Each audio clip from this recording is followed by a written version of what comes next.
Series this morning in Ruth chapter 1, really in the book of Ruth, but we're going to be in Ruth chapter 1 today, kicking off this series. It's a short book. It's an incredible story of God's redeeming love and God's grace, and the whole book really points us ahead to Jesus, and just a great, powerful 4-chapter book. Ruth is one of those stories. The story of Ruth shows us the sovereignty and the goodness of God, even in the midst of what was a painful time. In fact, it shows us how God can even take people that have turned bitter and through the trials of life and renew their spirit in difficult seasons. Sometimes people may be tempted to blame God, point the finger at God, and while God is sovereign, we're reminded in the book of Ruth, He is good and He is faithful. Even in difficult days, His intentions towards His people, towards His children, are always good. And this morning, if you've experienced a painful season or if you've experienced loss, Ruth is for you. If you need to be reminded that God is sovereign and in control and good, Ruth is for you. If you need to be reminded that it's all about Jesus and that life is ultimately about Him in the end, this is for you. And if you need to be reminded that God can redeem that which seems shattered, the book of Ruth is for you. So look with me, Ruth chapter 1. We're going to read the whole chapter together before we kind of walk through it together. Ruth chapter 1. It would have done me good to find my spot before I came up here. I normally print the text in my notes, but when you're doing a whole chapter, I said, well, I'll just read it, and then I didn't mark it. Yeah, thanks. Here we go. Ruth chapter 1, starting in verse 1. In the days when the judges ruled, there was a famine in the land. And a man of Bethlehem in Judah went to sojourn in the country of Moab, he and his wife and his 2 sons. The name of the man was Elimelech, and the name of the wife Naomi. And the names of his 2 sons were Mahlon and Chilion, or at least that's the way I'm saying them today. They were Ephrathites from Bethlehem in Judah. They went into the country of Moab and remained there, but Elimelech, the husband of Naomi, died, and she was left with her 2 sons. These took Moabite wives. The name of the one was Orpah, and the name of the other Ruth. They lived there about 10 years, and both Mahlon and Chilion died, so that the woman was left without her 2 sons and her husband. Then she arose with her daughters-in-law to return from the country of Moab, for she had heard in the fields of Moab that the Lord had visited the people and given them food. So she set out from the place where she was with her 2 daughters-in-law, and they went on the way to return to the land of Judah. But Naomi said to her 2 daughters-in-law, "Go, return each of you to her mother's house. May the Lord deal kindly with you as you have dealt with the dead and with me. The Lord grant that you may find rest, each of you, in the house of her husband." Then she kissed them, and they lifted up their voices and wept. And they said to her, "No, we will return with you to your people." But Naomi said, "Turn back, my daughters. Why will you go with me? Have I yet sons in my womb that they may become your husbands? Turn back, my daughters. Go your way, for I am too old to have a husband. If I should say I have hope, even if I should have a husband this night and should bear sons, would you therefore wait till they were grown? Would you therefore refrain from marrying? No, my daughters, for it is exceedingly bitter to me, for your sake, that the hand of the Lord has gone out against me." Then they lifted up their voices and wept again, and Orpah kissed her mother-in-law, but Ruth clung to her. And she said, "See, your sister-in-law has gone back to her people and to her gods. Return after your sister-in-law." But Ruth said, "Do not urge me to leave you or to return from following you, for where you go I will go, and where you lodge I will lodge. Your people shall be my people, and your God my God. Where you die, I will die, and there will I be buried.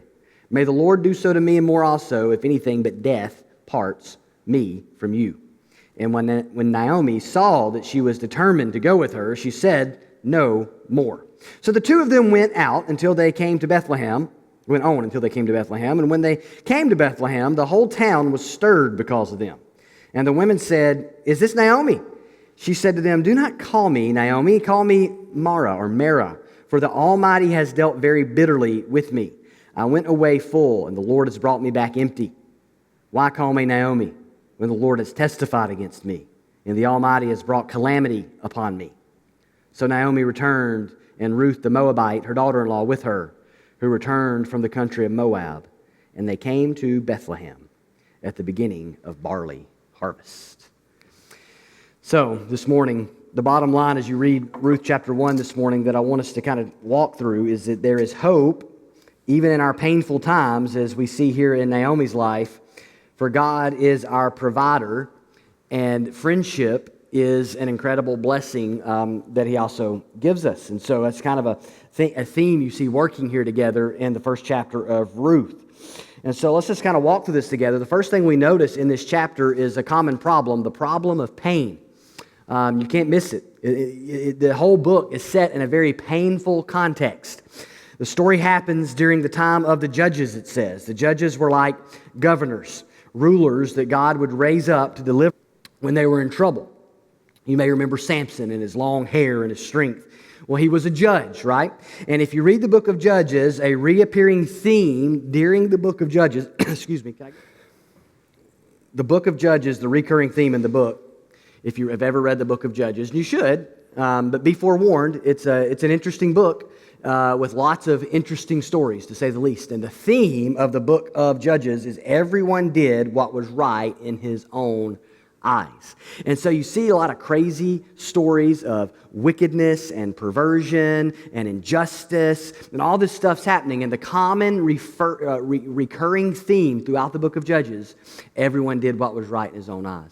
There was no king in that day, and everyone did what was right in his own eyes, because it was before Israel had a king, and it was during this time of just absolute sort of calamity and chaos and political chaos taking place. And so that was sort of the time period that's happening. Thank you. That's the time period that this was taking place in. Everyone doing what's right in their own eyes. If you read the book of Judges, there's a reoccurring theme of a cycle of sin, and then judgment coming, and then deliverance coming. Right? People calling on God, and then they returning back to their sin. And it's just this cycle that just goes on for generations in the book of Judges. So there's not a lot of examples of faithful worship of Yahweh during that season and in that book, but we get one in Ruth, right? Because it's pulled out. But we also see, even in Ruth, man, there's some, right here in chapter 1, we see Naomi has far from a perfect faith. She has become very bitter and is pointing the finger at God. But then we're giving a different image in Ruth and later in Boaz, as we're going to see. But it's a very painful time in the life of Israel. And there was a famine in the land. And at times in the Old Testament, a famine was sent as a discipline when God's people sinned. And so He would send this famine, or allow a famine to come upon the land to turn their hearts back, for them to kind of bring about a discipline so that they would see the error of their ways and repent and call on God, right? And commentators note that it was even through the events of a famine that God worked to preserve His people in the Messianic line through the very well-known story of Joseph. So when you see and read the Old Testament, you see there's a famine.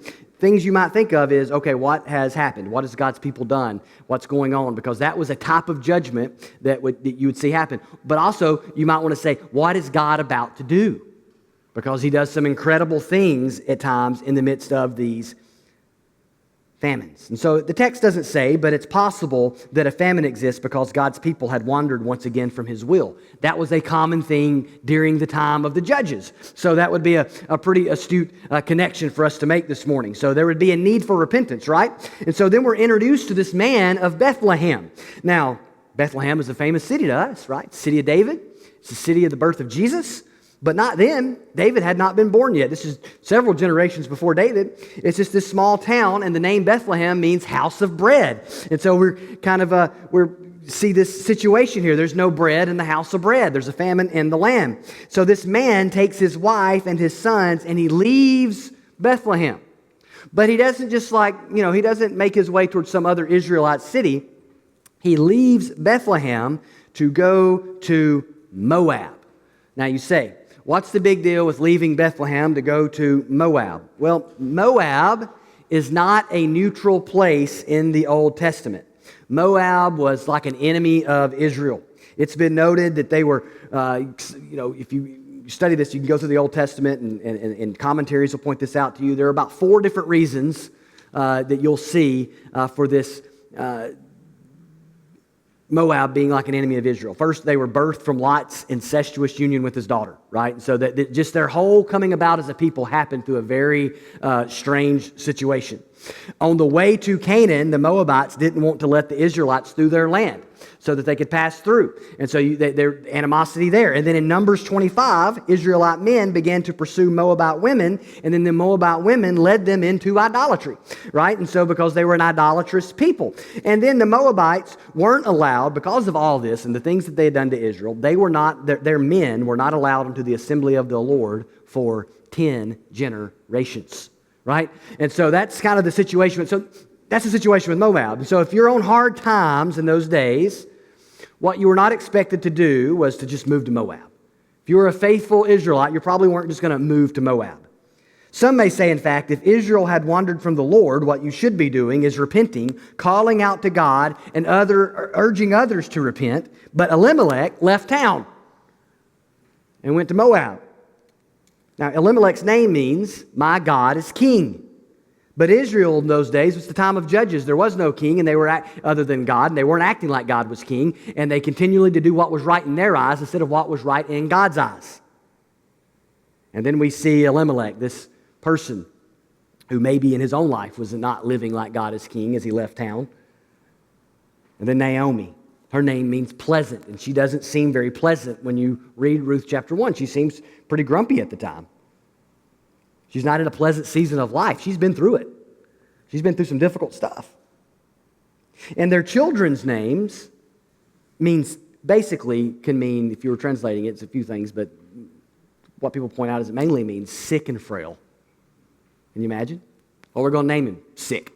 Well, we're going to name him frail. Well, they were born in a season of famine, right? So they probably were sick and frail, right? Very possibly. And so, but these are not names that we pick. As someone said, it'd be like naming your kid like pneumonia and, flu, or something like that. Now, nobody's doing that, right? That's not names that we pick. I don't know. The way maybe some would. I've seen some interesting names. But when you step back, you can see it's a very painful context that this book takes place in. It's a season of suffering and a season of sin. And it gets worse. Then you see the painful loss that takes place. Tragedy strikes. Naomi loses her husband. Her sons marry Moabite women. While this was not forbidden, it was highly discouraged due to the idolatry of those people. And then Naomi loses her sons. And so she's very vulnerable now. No sons to take, her husband's gone, no sons to take care of. In her culture, at her time, she is extremely vulnerable. So think about the picture. A move to Moab during famine. You're now in a foreign land, maybe away from God's people. But now the husband has died. The sons have married Moabites. And then the sons have died. And there's no grandchildren. So she's in a very difficult state. In other words, Naomi is now in this place and in this season that she did not sign up for. Right? Most Israelites weren't shopping on Zillow for homes in Moab. It's just not what they were clicking on, right? They would filter that right out of the search. That was not on their desired search list. There are certain places we may not want to live either, right? There's places that if you were looking for a home or something, you'd say, I don't want to live there, or I don't want to go there. But while they didn't want to live in Moab, she especially didn't sign up for the season of life she was in. And sometimes in life, we end up in places and we end up in seasons that we never planned to be in. Places of pain, places of famine. Places you didn't plan on traveling through, that you didn't plan for. Maybe you've been there in a situation that you didn't sign up for. A move, a decision, a change, and it doesn't lead to the desired result. Maybe you can relate to the loss that Naomi went through. Sometimes it can feel as though when it rains, it pours. And like when one thing happens, then another thing happens. Life can feel that way. Suffering can feel that way. Trials can feel that way. Loss can feel that way. And sometimes there are different reasons for pain we go through. Now, sometimes we experience pain that we create. Elimelech might have helped contribute to some pain in their life by leaving town and going into Moab, away from the people of God. And of course, our sin can bring consequences in our lives. We know that. Most of us have lived long enough to know that sometimes we sin and there are consequences that we reap because of our sin. And sometimes we experience the pain others create in our lives. through no fault of our own, but others maybe create pain in our lives with their choices and their sins and their decisions. And then sometimes we experience pain because the world is just a fallen, broken place. And as the Bible says, it rains on the just and the unjust. And we all get sick and we all suffer tragedies, we all suffer trials, and we all ultimately die, all those sorts of things, right? So the world is this painful place at times. And it's not directly caused all the time by our choices or others' choices. The signs, though, were there for Naomi. That in the midst of the pain, there was hope. But she wasn't necessarily tuned to it yet. But even in the first chapter, the signs are there. And so we see here this problem of pain. But secondly, we see the hope of provision. She arose with her daughters-in-law in verse 6 to return from the country of Moab, for she had heard in the fields of Moab that the Lord had visited his people and given them food. So she's out working in the fields, right? Trying to get food in Moab. And while she's there, people are talking.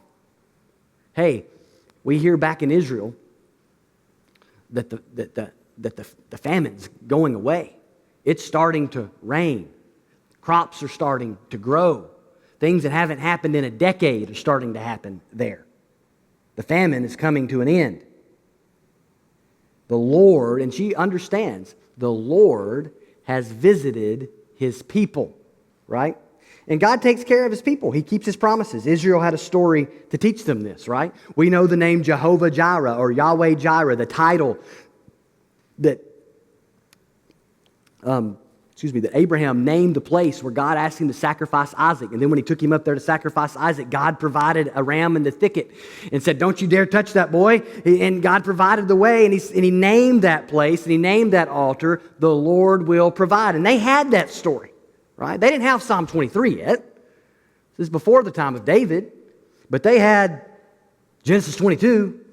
They knew that Yahweh provides. And he's showing himself here as provider during this season because he's the provider of his people. Now, sometimes what his people need is discipline. And the Bible tells us he'll provide that as well. Sometimes what is needed is correction, and he provides that. But he can also provide bread when you're hungry. The point is, God provides whatever it is we need for our ultimate good and for his ultimate glory. And the key is that in times of scarcity and in times of pain, the question will be, will we trust God as provider in those seasons? Will we trust his heart, that he is good, that he is kind, that he will ultimately prove himself faithful? Will we believe our circumstances more than we believe our God? And that is a temptation that we all have to fight in various seasons of life. Yesterday, I was just walking through the house, and Brooks jumps in front of me, and he says, trust fall.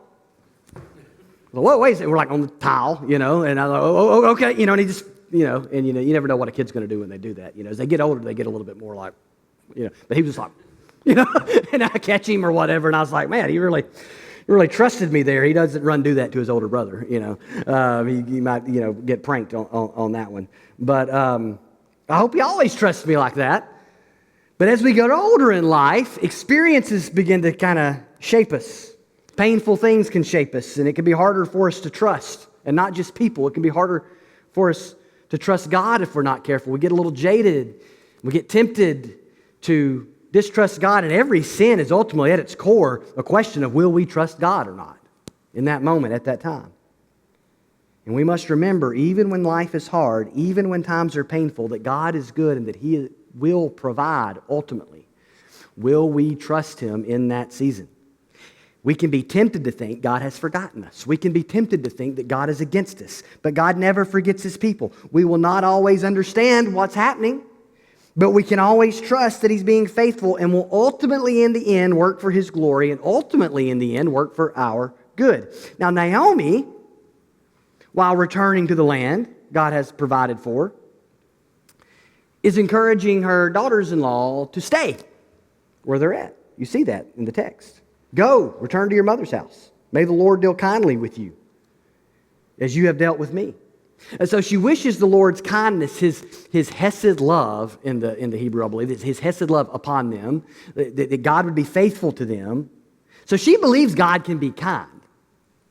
You see that, right? Like, she's not at a place where she says God's not kind. She says, I hope God's kind to you. She believes God can provide. I hope may God give you rest, and may God give you a husband. She believes God is kind. She believes God is provider. The disconnect is she is failing to believe God is kind to her and is failing to believe God will provide for her. That's the disconnect. Her theology is, as some would say, incomplete. She's become bitter in her bitter season. And here's the thing, in our pain, it is possible to let the bitter season make us bitter if we give way to that. And we have to guard against that by trusting in the Lord and His provision. We see it all the way through the chapter. If you go down to verses 19 through 21 there towards the end of the chapter when she shows up in town, and they're like, hey, it's Naomi, we haven't seen you in like a decade. How's life been? How's the dream of Moab? And she comes back and she's like, her husband's dead, her children are dead. She's bringing back these Moabite women that none of them like. They're like, oh, and she's like, don't call me Naomi. I'm no longer, I left full, but now I'm empty.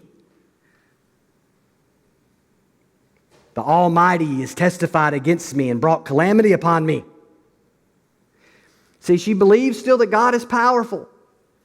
She's failing to see that He's still good and good to her. As Warren Wiersbe wrote, with Elimelech, we see someone responding to their trials with unbelief. And with Naomi, we see someone responding with bitterness.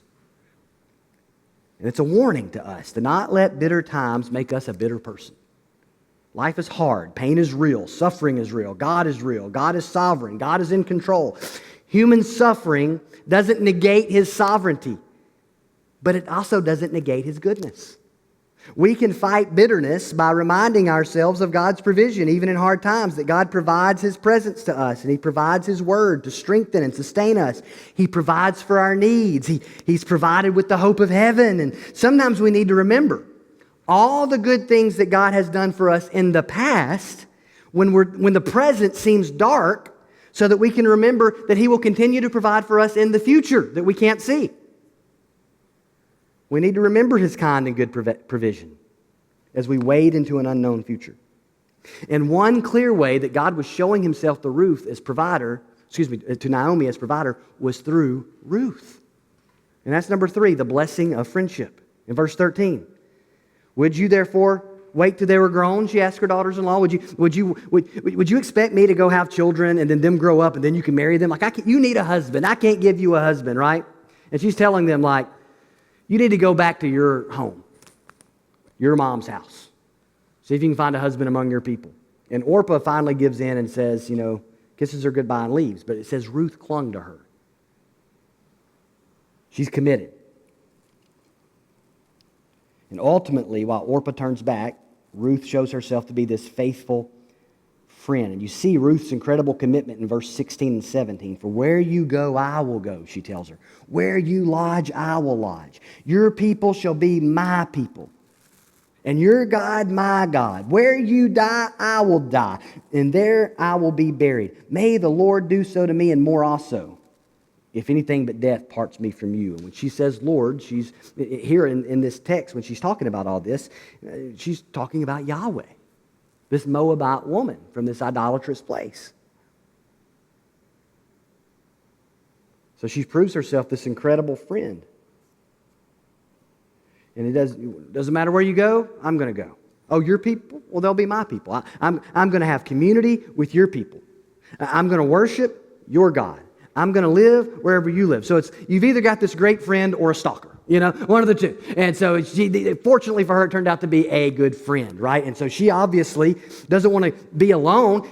We don't know who she has left back in Bethlehem from her family and who's still living through this famine. And Naomi goes with Ruth. Ruth goes with her back to Bethlehem. Now, earlier in the book, we're told at the beginning of the chapter that Naomi, who was called at that point the woman, was left without her 2 sons and her husband. She was left without them. And here we see a daughter-in-law that says these words, I will not leave you. So we're supposed to see these kind of things in the text. She was left without. I will not leave you. So she's experiencing the opposite On one hand, she experienced something gone. Now she's experiencing someone who's saying, I'm committed to you, right? And in this picture, we see God is at work in their lives. Everything seems really dark until we see the Lord has visited his people when she's out in the fields, and then Ruth's commitment here and pledge to make Naomi's God her God. And the text is telling us, the writer is telling us, God is up to something, right? He wants us to know, hey, Ruth chapter 1's kind of dark here. But I want you to know, God is clearly up to something. His fingerprints are all over the situation. You can hear it in Ruth's voice and in her words. You can see it when they're out in the fields and they hear the Lord has visited his people. God is doing something, and he's going to particularly do it through a person, through a friend. And some of God's greatest blessings come to us in the midst of trials and pain and difficulty. When those times when we feel empty, and many times those blessings come through people. God uses people to bless people. He uses us to bless others. He uses others to bless us.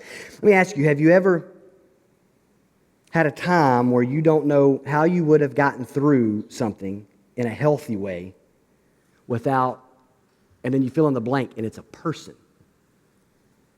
It's a person. Maybe you would have made poor decisions. Maybe you would have ran from God. Maybe you would have become overly discouraged. Maybe a friend has helped pull you out of sin or out of a season of despondency and deep discouragement. Maybe a friend walked with you through an incredibly painful event. They offered you presence, prayer, and an ear. And that friend may have been a family member, a spouse, a mom, a dad, or a friend from high school, or a friend in college, or a friend that you've met since then. But someone, a person that God had placed in your life, whether it was for a season or for all of life, right? Because sometimes you look back on moments, you look back on seasons, and you go, I wonder what so-and-so's up to now. But they played an incredibly important role in your life at one point through a very difficult or trying season, because God uses people to bless people, right? And some people are with you for life, right? Family and spouse and all that sort of stuff. But some people are in your life in a season, and maybe you move away or whatever it may be, or they move away or different things happen. But God works through people. And if you think back to the best stories in your life, the ones you tell at a party when you've got people over and you're hanging out and you want to tell a story, people are in those stories and they make them better. Even the painful stories of your life and the seasons of suffering, many times there are people there, not just causing hurt, but people there that are helping you through it. And you remember the people that celebrated with you. You remember the people that hurt with you, that wept with you. Because friends matter. And you're made for friendship. And we're made to give it, and we're made to receive it. We need it. We need other believers in our life, in particular as Christians. We need the friendship of our spouse. We need people to walk through life with us. You're not made, in other words, to live on an island. God blesses us through others, and He blesses others through us. And we should embrace that in the Christian life. We need people with those who weep and celebrate with us when we celebrate. And life is meant to be lived together, both in the valley, should be in the valley, and on the mountain. It's meant to be lived together. And both the valley and the mountain are incredibly lonely places if you're not going through it with others. And loyal friendship is an incredible blessing. We see it later in the Bible with Jonathan and David. We see it most fully in Jesus, who told us what in John 15? In John 15, verse 13, Jesus said, greater love has no one than this, that someone lay down his life for his friends. He goes on to say, I have called you friends. Jesus is the ultimate friend. The one, as Proverbs says, that sticks closer than a brother. The one who lays down his life for us. Now notice the end of the passage in verse 22. Naomi returned, and Ruth the Moabite, it keeps calling her that. It wants us to know, because that's important. It wants us to know, and it reminds us time and again, Ruth, the Moabite, because it's striking, it's shocking that the picture of loyalty is coming from a Moabite. The picture of faithfulness is coming from the Moabite. And as we'll see, not to give too much away, the one in the genealogy of Jesus is the Moabite. and Ruth and the Moabite, her daughter-in-law, with her, who returned from the country of Moab, and they came to Bethlehem at the beginning of barley harvest. The chapter's ending on a high note. Barley for bread. It's harvest season when they're getting to town. The house of bread, Bethlehem, is about to be full again. So it's ending on hope. And there's Ruth, now in Bethlehem, but yet a Moabite. What will this mean for her? What will her commitment and her friendship cost her as she now comes into a place that many would consider her an enemy? God is about to deliver an incredible blessing to Naomi ultimately in this book. And He's going to do it through Ruth the Moabite. And little does Naomi know that in the loyal friend Ruth, her daughter-in-law, is going to become a blessing that will be the richest blessing in Naomi's life. In fact, through this Moabite peasant girl is going to come so rich a blessing as it will transform Naomi from empty to full again. Bethlehem, the empty house of bread, is full of bread again, and Naomi, empty and bitter, is about to become full and pleasant again by the end of the book. Through her, through Ruth the Moabite, all of Israel will be blessed. Through her, you and I will be blessed, for a Redeemer is near, and through Ruth will come the ultimate Redeemer. You see, God uses people to bless others. In fact, to save us. God the Son came to our place, took on human flesh, and walked among humanity. He came to lay down His life and turn His enemies to friends. He came to a pain-filled, sin-sick world to deliver and to redeem. That's how God saves. That's how He chose to save sinners. It was through a person, through Jesus. God uses people to bless others. And this is what I know. All of us have experienced the pain of this world. We've brought it into our own lives through our sin. We've experienced it through a fallen world in general. We've experienced it through others. But did you know also that God has provided in the midst of our sin and our pain a Redeemer? And that's the hope of the gospel, that ultimately Ruth and Boaz is going to point us to throughout this book. And Ruth is already pointing us to here. Is that through her and Boaz that will come later in the book, God is going to ultimately send the Davidic line. And King David's going to be born. And through David's line is going to come the Messiah and the kingdom that will not pass away, who we know ultimately will be revealed as Jesus, our Lord. And in Jesus, you can have a friend that will transform your life, and as Proverbs says, will stick closer than a brother, through the one who laid down His life for us on the cross and is risen from the dead. But as Christians this morning, no matter what you're walking through, no matter what you're walking into that you don't know about, no matter what you're walking out of and are thankful that season's over, what you need to remember is that God is the provider that you can trust. And many times the provision He wants to give you in those seasons comes through others, particularly His people. And He wants to bless others also through you. Sometimes you're playing the role of Naomi and you're deeply discouraged, and sometimes you're playing the role of Ruth and you're kind of the encourager. But both these women were going through difficult seasons. One had lost a husband, and one had lost a husband and her sons. And they needed one another. But more than anything, they needed Yahweh. And Yahweh was at work. And He was going to do an incredible thing in their lives, because ultimately He's always at work, and He's always, just as the book of Ruth is doing, pointing us to Jesus. Let's pray together.